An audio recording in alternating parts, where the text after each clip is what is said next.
Stephen Dobbie, welcome to this one-to-one. The first thing that I've got to ask you is, how do you view your career? Is it a glass half full or half empty on the basis that you thought you maybe could have achieved more? I know a lot of people do say that, but I think I got a shock reality when I ended up going to the Barton and seeing the boys how much they loved it coming in for the work, and then it just gives you a wee knock to say, listen, I better get my finger out, and then. But the journey I've been on since Dumbarton, I would have never dreamed it. So for me personally, I've loved every minute of it. Yeah, give me the epiphany moment, that moment where you thought there's something I've got to change. When was that? It was probably the season before last of my Queens, the last time where I thought, right, I've got 1 year left, I'm going to give this a right go. And I went away before pre-season, did a lot of work, a lot of gym work, a lot of running, and came back fitter. I think it was a stone lighter. And then it just kicked on that season, and teams started being interested in it. Obviously Swansea came in and it was unbelievable. Was it you yourself that looked at it as an overview, or did somebody just say something to you that twigged? When I went to Queens, I was obviously a bit heavy, and Lee McCall, he'd sorted it for me, going to see different fitness guys, so I was doing that. And then the next season we continued that, and then the last season I just got my head down and got on with it. Yeah, Ian McCall, great advice from a guy who obviously, from my perspective, I just thought he was such a talented player. I mean, somebody who really knows what it's all about, who could have gone on to that level. Yeah, I mean, Collie, every time I see him, that's exactly his words. He always says to me, you should have done better. And but for me, walking out and seeing some of the players in the Premier League that I played against was a dream. Yeah. Listen, you've mentioned the fact that there are two halves to your career. In the second half, some people would honestly, bite your hand off to get even a snatch of it. Where was your happiest moment? Probably the best season, the Swansea season, because I played nearly every game. I think I made like 42, 43 appearances that season, and being part of it the whole way through and achieving something as a group was very special. Yeah, tell me about your teammates. Some great players. They've all moved on. Obviously, Ashley Williams, Joe Allen, Scott Sinclair, Fabio Barini. So a lot of them have all went better places than me. But some great players and very good lads. I think that made a big difference. Yeah, I mean, getting to a playoff is special at the best of times. To say that you've played in the Premier League, even better. Yeah, I think it kind of hit home when I was on holiday after the final with my wife, and we got the fixtures through and we played Man City away. I was like, right, out the pool, straight to the gym, time to get ready for 6 weeks later. But I think that's where it hit home. And then when you come up against these players, it was as I say, from Dumbarton to there, it was a dream. Yeah, did you feel overawed when you were in the top flight? No, I wish I'd played more.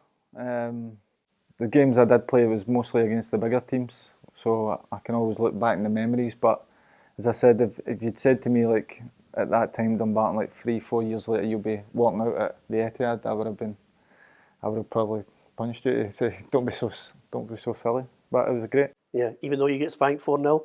Oh yeah, it was thanks for reminding me. It was Aguero's first game in England. Came off the bench, scored two worldies, and it was just had to clap him. Yeah, we've had Craig Beattie in. I mean, the one thing you mentioned, the joy of playing, the joy of getting to the playoff and all that comes with it. He mentioned the bonus. Yeah. See the difference between the two of you? He mentioned the fact that he couldn't believe the riches that were on offer then. Yeah. I mean, that even pales into insignificance, but what's on offer now? Yeah, but they say it's the biggest game in the world. I think it's worth like 90 million, so obviously the players have got to get a bit of that. So it was, as Beats probably said, it was great. So it was, but it was the winning for me, the winner's medal to know, and then going away to say, right, I'm going to get ready for this Premiership. Yeah, what's it like from a family perspective when you look at your career? How do they view it? Great. I mean, obviously my boys are getting a bit older now, and they get to see me playing every week, and I actually got put into the Queen's Hall of Fame. So we had a dinner on that, and it was great just to spend that time with my family to show them how proud I am of them over my whole career. Yeah, I mean, let's talk about Queen's. It's an unusual situation that you just seem to be the perfect fit, even over 2 spells. When I first signed for McCall, straight from the first game, it just seemed right. And I obviously scored a lot of goals the first time around, and we had the cup final run.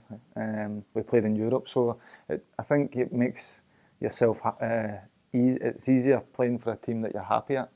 And coming back to Queen's this time, it was an easy decision because it's like coming home for me. Yeah, tell me about semi-final, reaching the cup final. With Queen's. But obviously it was really unexpected, but when we beat Dundee in the quarters and we were going to the semis, it was Aberdeen v Celtic, so we thought, right, we'll definitely be playing Celtic because I think it was a replay and went back to Parkhead, and then when Aberdeen won, we obviously were the underdogs, but that game was just unbelievable. I think I went off after half an hour. Jackie McNamara smashed me. That's how long it was. Jackie was still playing. But getting to the final against Rangers, what a day. I don't think there was anybody left in Dumfries. If people were going to rob their houses, that was the day to do it. And we thought we could have caught Rangers because they were in the Europa League final that year. And they were looking a bit leggy, but Big Boydie does what he does and puts it in the net. Yeah. Was there a sense of disappointment or a sense of achievement? The disappointment was probably more at half-time, coming in 2-0 down with goals that we probably shouldn't have gave away. But at the time, Gordon Chisholm says, listen, what's the difference of getting beat 4-0 to getting beat 2-0? So just go and have a go. And 10 minutes in, we do each and think we're going to go and win it. But as I said, Boydie puts it in. And at the end of the day, I think it was just the fact of being there was unbelievable. Yeah, I'm going to go through what I call your classic Shoot magazine questions because you're at that tail end of your career, so there's a few that you've worked with and played with. What about your favourite player that you played with? Just for the sheer fact of who it was, I'd probably say Kevin Phillips, because even at his age, and I'm getting to his age now, at that time he was like 38, 39, and he was still unbelievable. He's still scoring hat-tricks, scoring important goals in important games, and his dedication in the gym and all, it was amazing. Yeah. Did that rub off on you? Yeah, I think it did. Obviously, I'm a striker as well, so watching him even at his age and his enthusiasm for the game, I think I still take it just now at my age. Yeah. And if you walk onto a park, is there somebody you think, oh no, I just cannot face this guy, he's just the bane of my life? Now, not so much, but when I was at Hibs, it was Bobo Baldi. It was the worst. I was telling one of the boys today, actually, I remember it came into me when I turned him, and I didn't even look, I just turned, and then I could hear him coming after me. I just passed it aside. Because you could physically hear that guy coming. Yeah. Dan McManus tells me that when he saw Bobo Baldi, he used to switch with Gary O'Connor so that Gary would just pick him up. That's probably a bit right. He was a mountain there, man. Yeah. Did you speak to him during the game, or is he one of those guys you just I didn't go near him. Did not go near him. Stayed far away. Yeah. Listen, managers, you've worked for a few real characters as well. Yeah, the characters, Ian Holloway is probably for the fun side of it, he's the best because he's just non-stop joking about. And obviously Brendan's tactical and man management was amazing. On a one-to-one basis, is it something that you felt was his strength? What was it about him that brought the best out in you? Brendan. Well, when Brendan came, I was a striker, and then he moved me back to the number 10. And positional-wise, he worked a lot on that, especially the boys down south are big defenders, so to get into the right positions and angles that I could receive the ball and give myself a couple of more seconds on the ball to build the play the way Brendan likes to do it helped a lot. Yeah, tell me, give us an Ian Holloway story, because quite simply, he's one of those guys that when I see him on the television or I hear him on radio, I'm locked in right away. Yeah. There's so many. I'll get one example is I had just signed again on loan and we were playing Reading away, so we're getting changed at the hotel, and we come in and there's no seats in the team meeting. There's just Lucozade bottles on the ground in a formation with sticky tape on it with your name. So he's like, right, come in lads, and have a look, see if you're playing. So the boys are down their hands and knees like they were playing. So I wasn't starting, obviously, I was just back, and then he had the subs. So over, I was on the sub bench, but Keith Sutherland, he was on his hands and knees. No, I'm not playing. He wasn't even on the bench. He was so angry. And, he just came out and put his hand around him saying, "Next week, son." Keith, honestly, I thought Keith was going to punch him. But things like that just made how he managed, and he got the best out of players. Yeah. Is there a game in particular that sticks in your mind that you think, I was at the absolute top of my game? Maybe the semi-final at home against Forest for Swansea. I scored a goal from away out left, away out right, and took a few players, megged a player, put it in. And as I said, it was just because of the importance of the moment. I felt as if that would be the game. I listened to Ken Dalglish one day talk about a goal that I thought was just a stroke of genius. Turns a Belgian defender and then with his left foot curls it into the roof of the net. And in the aftermatch interview he said, "What a goal, world class." And he went, "It didn't mean anything, we lost." Yeah. And I looked and I thought, oh, God, what level is Kenny operating at? How do you view your Aberdeen goal? Because I look at that goal and I think that was absolutely top drawer.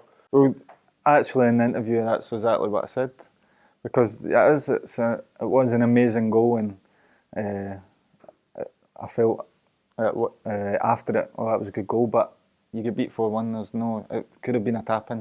It doesn't make a difference. But it's later on when you go home and you see your family and they go, "Oh, great goal," and then maybe a couple of weeks later you see an old guy in the gym and he's going, "Oh, that was a cracking goal, son," and then you realise, oh, it was a good goal. Let's finish then on, you, the legs, the fitness. I see you train regularly in the gym. Sometimes I get tired watching you. How much more have you got in you? Well, I've signed for another year, Peter, and I always say, like, if I can get to December, then I think as footballers, I think at my age, if you start to think, oh, I'm not really doing as what I've been able to do in the past, and luckily that's not came yet. So if I can play next year, and then I'll decide maybe December, January next year and see how I'm feeling. And the last question, your boy is already playing football at not a bad level, even at 6 years of age. What would it mean for you to see him don a professional strip out there playing and you being the proud dad in the stand? Yeah, my both boys play, but I would never push them into it. I think, well, it was the same as me.